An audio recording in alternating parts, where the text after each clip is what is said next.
नमस्कार मित्रांनो, स्वागत आहे तुमचं आपले चॅनल ऑल इन वरती। तर मित्रांनो, आजच्या भागात आपण बघणार आहोत जे काही आरोग्य विभाग भरती आहे मित्रांनो। तर गट क आणि गट ड साठी आरोग्य विभागामध्ये या ठिकाणी जागा निघालेल्या आहेत परमनंट बेसिसवरती। तर त्यासाठी बऱ्याचशा विद्यार्थ्यांनी या ठिकाणी फॉर्म भरलेले आहे। जर तुम्हाला अजूनपर्यंत माहीत नसेल किंवा त्याची डेट देखील वाढलेली आहे, आज लास्ट डेट होती गट क साठी, तर त्याची वाढलेली डेट तुम्ही जी वेबसाईट आहे त्यावर जाऊन बघू शकता आणि तुम्ही जर फॉर्म भरायचे राहिलेले असेल तर फॉर्म भरू शकता मित्रांनो। तर हा एक गोल्डन चान्स आलेला आहे। तर गट क आणि गट ड ची भरती या ठिकाणी आहे मित्रांनो। झेडपीची भरती लवकरात लवकर होईल, त्यासाठी तुम्ही तुमचा कंटिन्यू अभ्यास ठेवा, जेणेकरून तुमचा अभ्यास जो आहे तो तुम्हाला कामही येणार आहे मित्रांनो। त्यासाठी आपण काही टेस्ट सिरीज चालू केलेले आहे, त्यामध्ये तुम्हाला सकाळी मॉर्निंगला एक सिरीज मिळत असते। त्यामध्ये आपण मराठी ग्रामरचे पाठ घेतलेले आहे, जसं नाम, सर्वनाम, विशेषण, क्रियापद, यावर तुम्हाला 4 व्हिडिओ आलेले आहेत। तर तुम्ही अजूनपर्यंत चॅनलला जाऊन बघू शकता जर पाहिले नसतील तर। त्यानंतरची दुसरी सिरीज आहे आपली की त्यामध्ये तुम्हाला आरोग्य विभागात जे मागील प्रश्नपत्रिका झालेल्या आहेत त्याची आपण टेस्ट सिरीज चालू केलेली आहे। यामध्ये देखील आपण गट ड साठी एक प्रश्नपत्रिका जी आहे ती संपूर्ण प्रश्नपत्रिका संपवलेली आहे। तर या सर्व गोष्टी तुम्हाला जर PDF हव्या असेल तर आपले टेलिग्राम चॅनलची लिंक जी आहे ती डिस्क्रिप्शनमध्ये आहे, किंवा टेलिग्रामला तुम्ही जाऊन डायरेक्ट मराठीमध्ये आरोग्य विभाग मेगा भरती अपडेट सर्च करू शकता। त्या ठिकाणी तुम्ही जॉईन करायचं आहे तुम्हाला। तिथे मी PDF टाकलेली आहे आणि इतर PDF देखील तुम्हाला त्या ठिकाणी मिळत जातील। तर आजच्या भागामध्ये आपण बघणार आहोत जी प्रश्नपत्रिका आहे गट ड या पदासाठी। तर ही प्रश्नपत्रिका आपण आज सोडवणार आहोत। चला तर जास्त वेळ न घालवता ही बघा प्रश्नपत्रिका आलेली आहे। 200 मार्कांची ही प्रश्नपत्रिका आहे।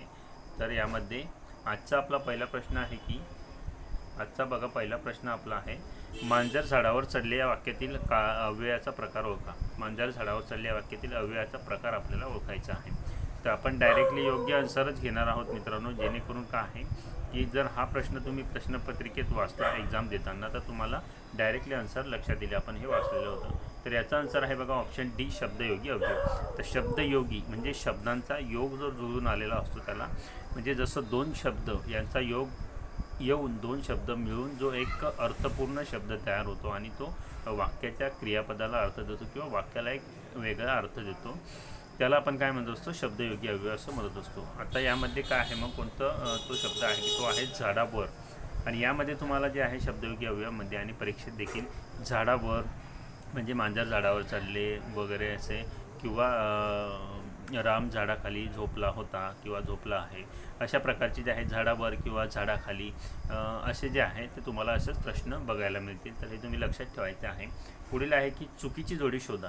आता यामध्ये आपल्याला चुकीची जोडी शोधायची आहे। काही पुस्तक आहे किंवा काही ग्रंथ आहेत आपले ज्यामध्ये ज्यांनी लिहिलेलं आहे त्यांचं नाव दिलेलं आहे, त्यापैकी चुकीची जोडी जर आपण पाहिलं तर आपल्याला लगेच लक्षात येईल। तर बघा चुकीची जोडी येणार आहे ऑप्शन ए, ज्ञानेश्वर। कारण ज्ञानेश्वर यांनी ज्ञानेश्वरी लिहिलेली आहे, आपल्याला सर्वांना माहीत आहे। रामदास यांनी दासबोध लिहिला आहे, व्यास यांनी महाभारत लिहिलं आहे आणि वाल्मिकी यांनी रामायण लिहिलेलं आहे। हे सर्व बरोबर आहे। पुढील प्रश्न आहे प्रश्न क्रमांक 3, अशुद्ध शब्द ओळखा। तर यामध्ये आपल्याला अशुद्ध शब्द जो आहे तो ओळखायचा आहे। बाकी 3 जे आहे ते शुद्ध शब्द असणार आहे, म्हणजे काना मात्रा वेलांटी ही जी आहे ती प्रॉपर असणार आहे। त्यामध्ये अशुद्ध शब्द आहे बघा ऑप्शन सी, विशिष्ट। विशिष्ट हा जो आहे याला दुसरी वेलांटी या ठिकाणी हवी होती। पुढील प्रश्न आहे बघा प्रश्न क्रमांक 4 असणार आहे आपला। प्रश्न क्रमांक 4 का आहे, चुकीच्या अर्थाचा वाक्प्रचार ओळखा। आता चुकीच्या अर्थाचा वाक्प्रचार ओळखा हा देखील एक सोपा प्रश्न तुम्हाला प्रश्नपत्रिकेत आलेला असतो, कारण ते वाचल्यानंतर आपल्याला लगेच समजतं। आता आपण एक वाचू बघा, निगराणी करणे।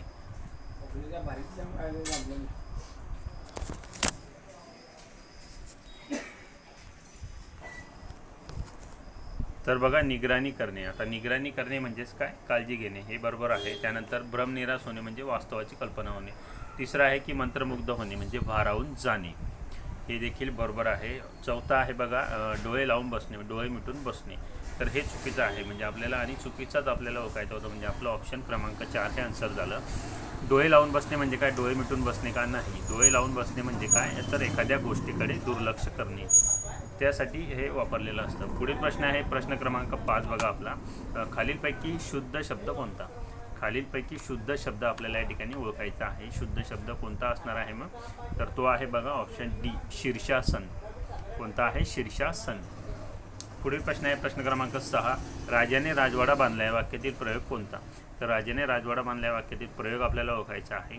तर यामध्ये कोणता आहे बघा, मेन प्रयोग आपले आहे बघा 3, कर्तरी, कर्मणी आणि भावे.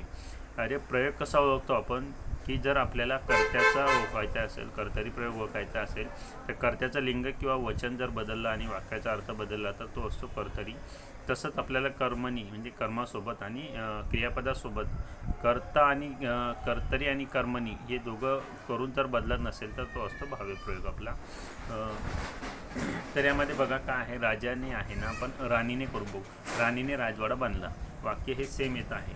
त्यानंतर राजांनी करून बघू, म्हणजे यांनी क्वेश्चन करून बघू. राजांनी राजवाडा बांधला, हे देखील बरोबर आहे. तर राजवाडा आहे, आता हा कर्तरी प्रयोग नाही आपल्या लक्षात आलं.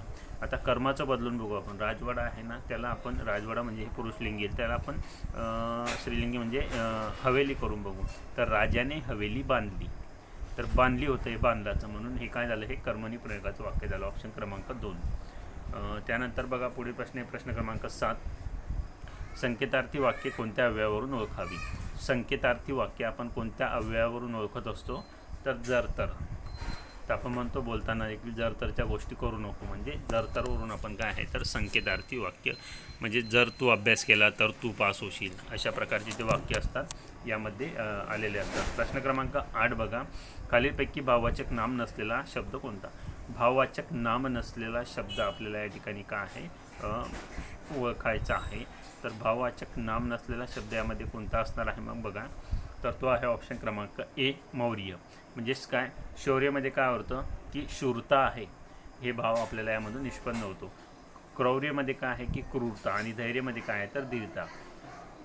तर या सर्व गोष्टी ज्या आहेत त्या आपल्याला यामधून स्पष्ट होतात. मौर्यमध्ये नाही, म्हणून हे भाववाचक नाम नाही. प्रश्न क्रमांक 9, खालीलपैकी कोणता शब्द सूर्य या शब्दात समानार्थी नाही. खालीलपैकी कोणता शब्द सूर्य या शब्दात समानार्थी नाही बघा, तर तो कोणता आहे, तो आहे शशी. सविता, आदित्य, रवी हे काय आहे सूर्य या समानार्थी असलेले शब्द आहे. प्रश्न क्रमांक 10 आहे आपला. प्रश्न क्रमांक 10 आहे की खालील वाक्यामधून कर्मणी प्रयोगाचे वाक्य निवडा. खालील वाक्यामधून कर्मणी प्रयोगाचं वाक्य आपल्याला निवडायचं आहे. कर्मणी प्रयोगाचं वाक्य कोणतं असणार आहे मग, तर कर्मणी प्रयोगाचं वाक्य आहे आपलं ऑप्शन बी बघा, जादूगराने जादूचे प्रयोग केले. तर जादूगराने जादूचे प्रयोग केले हे कोणतं वाक्य आहे, कर्मणी प्रयोगाचं वाक्य. तर पुढील प्रश्न आहे बघा प्रश्न क्रमांक 11, सदाचार या शब्दाच्या संधीच्या फोडीचा योग्य पर्याय निवडा. तर सदाचार या शब्दाच्या संधीच्या फोडीचा योग्य शब्द आपल्याला निवडायचा आहे. बघा हा प्रश्न जो आहे तो तुम्ही पाठच करून घ्या, बऱ्याच प्रश्नपत्रिकांमध्ये हा प्रश्न आलेला आहे. तर सदाचार हा होतो बघा ऑप्शन डी, सत प्लस आचार. पुढील प्रश्न आहे आपला प्रश्न क्रमांक 12 बघा. प्रश्न क्रमांक 12 आहे, खालील शब्दाच्या समानार्थी शब्दाचा पर्याय निवडा. तर उदरनिर्वाह, उदरनिर्वाह याचा समानार्थी पर्याय जो आहे तो आपल्याला या ठिकाणी निवडायला सांगितलेला आहे. तर उदरनिर्वाह म्हणजेच काय, चरितार्थ. समानार्थी शब्द जो आहे याचा चरितार्थ. पुढील प्रश्न आहे बघा प्रश्न क्रमांक 13, राम गणेश गडकरी यांचे टोपण नाव कोणते. तर राम गणेश गडकरी यांचे टोपण नाव आपल्याला या ठिकाणी ओळखायचे आहे. तर ते काय आहे, गोविंदाग्रज. आता हे कसं लक्षात ठेवायचं बघा, राम गणेश, गणेशमध्ये आहे ग, गडकरीमध्ये आहे ग, आणि गोविंदाग्रजमध्ये सुद्धा ग आहे. तर अशा प्रकारे तुम्ही हे लक्षात ठेवू शकता. प्रश्न क्रमांक 14 बघा, पुढील अक्षरापासून एक अर्थपूर्ण शब्द तयार होतो, त्याचा अर्थ काय तो निवडा. तर आपल्याला या शब्द काही दिलेले आहे, यक ना मरू, यक ना मरू. तर याचा एक अर्थपूर्ण शब्द आपल्याला पहिले तयार करायचा आहे आणि त्याचा अर्थ विचारलेला आहे. तो शब्द जो आहे तो शब्द आपल्याला या ठिकाणी विचारलेला नाही, त्याचा अर्थ विचारलेला आहे. तर यक नारुमू यापासून काय होईल, करुणामय हा शब्द तयार होईल, करुणामय. आता करुणामय याचा अर्थ काय होतो, तर तो ऑप्शन सी, हृदय द्रावक. पुढील प्रश्न आहे बघा प्रश्न क्रमांक 15, आजी या शब्दाचा विरुद्धार्थी शब्दाचा पर्याय निवडा. आता आजी या शब्दाचा विरुद्धार्थी शब्द कोणता आहे मग, तर तो आहे आजी म्हणजे आज हयात जे असलेलं, आणि त्याचा विरुद्धार्थी म्हणजे माझी जे होऊन गेलं. तर आजी आणि आजोबा मुद्दाम फसवण्यासाठी या ठिकाणी दिलेलं आहे बघा, तर हे आपण लक्षात ठेवायचं आहे. पुढील आहे बघा आपलं आता मराठी व्याकरणाचे प्रश्न आपले संपलेले आहेत. आता इंग्लिश ग्रामरचे प्रश्न आहे बघा, choose the correct antonym of the word believe. तर बिलीफसाठी आपल्याला दिलेलं आहे बघा, बिलीफ म्हणजे काय, विश्वास किंवा विश्वास जो आहे आपण याला म्हणू शकतो, ट्रस्ट म्हणू शकतो. तर याचा विरुद्धार्थी ओळखायचा आहे. तर बिलीफ म्हणजे विश्वास, त्यानंतर त्याचा विरुद्धार्थी म्हणजे काय, ऑप्शन डी बघा, डाऊट म्हणजे शंका. पुढचा आहे की choose the correct noun in the given sentence. तर नाऊन आपल्याला ओळखायचं आहे. काय आहे? I have receive no information. तर I have receive no information यामधलं नाऊन आपल्याला ओळखायचं आहे. तर कोणतं आहे? ऑप्शन बी, इन्फॉर्मेशन म्हणजेच माहिती. पुढील प्रश्न आहे बघा, choose the correct synonym of the word town. टाऊनचं सिनोनेम आपल्याला ओळखायचं आहे. टाऊन म्हणजेच काय मग? तर या ठिकाणी टाऊन म्हणजे काय येणार आहे? सिटी. Option C. पुढील प्रश्न आहे, choose which is not synonym word in the given word of prohibit. तर प्रोहिबिटचं सिनोनेम नसलेलं आपल्याला ओळखायचं आहे. प्रोहिबिटचं सिनोनेम नसलेलं म्हणजेच काय? कोणता शब्द येणार आहे मग या ठिकाणी? तर बघा, तो येईल ॲबेंडन. आता बॅन म्हणजे देखील, प्रोहिबिट म्हणजे काय? थांबवणे किंवा मनाई करणे किंवा विरोध करणे. तर बॅन म्हणजे देखील बंद करणे, थांबवणे, प्रिव्हेंट म्हणजे देखील, आणि फोरबिड म्हणजे देखील. पुढील प्रश्न आहे बघा, प्रश्न क्रमांक 20. Choose one of the following word which is wrongly spelled. तर चुकीचा स्पेलिंग असलेला शब्द आपल्याला यामध्ये ओळखायचा आहे. तर त्याचा आन्सर आहे बघा आपला ऑप्शन क्रमांक बी, सॅटेलाईट. तर हे पाहिल्याच आपल्याला समजतं.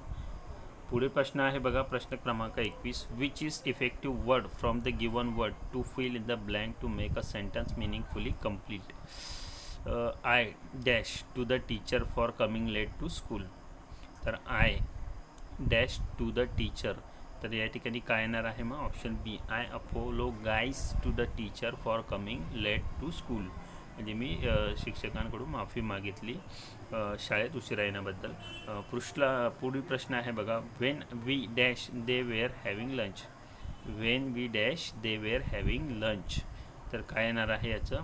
When we arrive they were having lunch.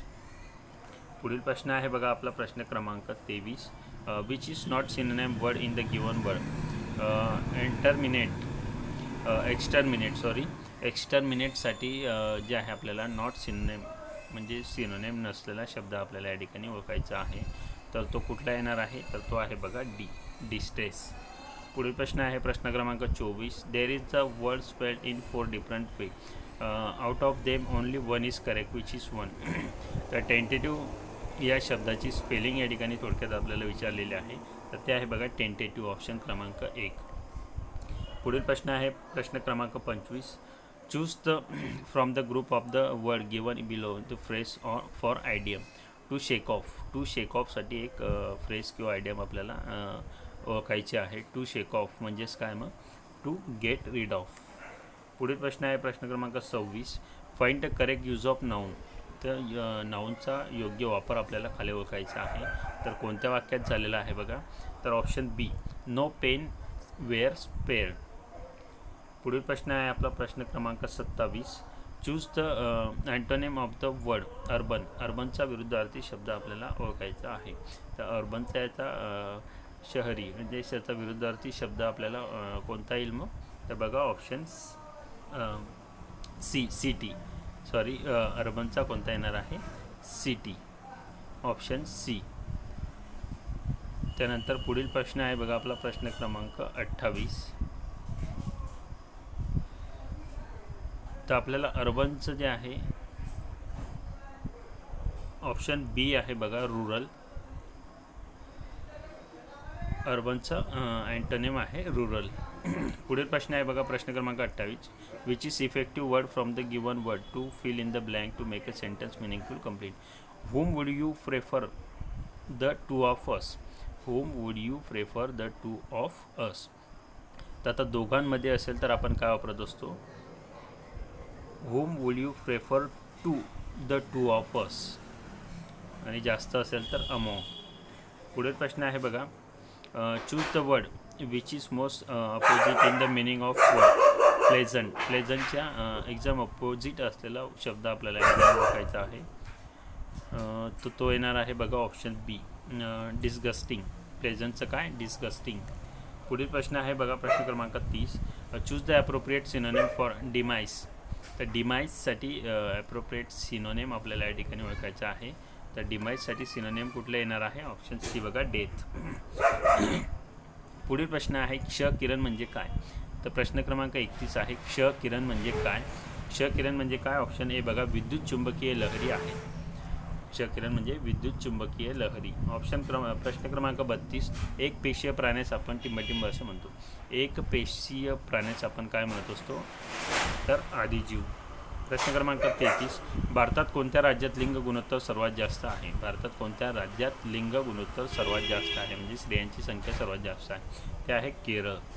प्रश्न क्रमांक 34. सल्फ्युरिक ॲसिड व जस्त यांच्या क्रियेने कोणता वायू तयार होतो? तर सल्फ्युरिक ॲसिड आणि जस्त यांच्या क्रियेने कोणता वायू तयार होतो? तर ऑप्शन बी बघा हायड्रोजन. प्रश्न क्रमांक 35. कॉपर सल्फेटचा रंग. तर कॉपर सल्फेटचा रंग कसा असतो? तर ऑप्शन ए निळा. प्रश्न क्रमांक 36 आहे बघा. BCG ही रोग प्रतिबंधक लस कोणत्या रोगावर वापरतात? BCG ही रोग प्रतिबंधक लस जी आहे ही कोणत्या रोगावर वापरली जाते? ऑप्शन ए बघा क्षयरोगावर. प्रश्न क्रमांक 37 आहे बघा. हाडवाढीसाठी कोणते जीवनसत्व आहे? तर हाडवाढीसाठी कोणते जीवनसत्व असते? तर हाडवाढीसाठी कोणते जीवनसत्व असते? तर ऑप्शन बी बघा ड जीवनसत्व. प्रश्न क्रमांक 38. मानवी शरीराचे सर्वसामान्य तापमान टिंबटिंब सेल्सिअस असते.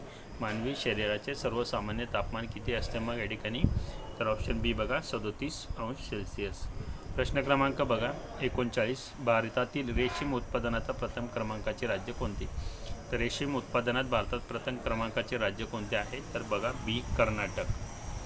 प्रश्न क्रमांक 40. प्रतिरोध संस्थेच्या कार्यात टिंबटिंब मदत करते. तर प्रतिरोध संस्थेच्या कार्यामध्ये कोण मदत करत असतं बघा? तर लोह. पुढील आहे बघा प्रश्न क्रमांक 41. संबंध असणारी जोडी दर्शवा. न्यायाधीश न्याय तर डॉक्टर काय करत असतो? न्यायाधीश न्याय करतो तर डॉक्टर काय करतो? ऑप्शन सी रोग निदान. प्रश्न क्रमांक 42. गटात न बसणारा शब्द ओळखा. गटात न बसणारा शब्द आपल्याला ओळखायचा आहे. ॲल्युमिनियम आहे, तांबे आहे, पितळ आहे आणि चांदी आहे. तर यापैकी गटात न बसणारा शब्द कोणता असणार आहे मग? तर सी बघा पितळ, कारण हे 2 धातूपासून बनलेलं आहे. पुढील प्रश्न आहे बघा प्रश्न क्रमांक 43. ज्योतिबा फुले यांनी महात्मा पदवी कोठे व केव्हा दिली?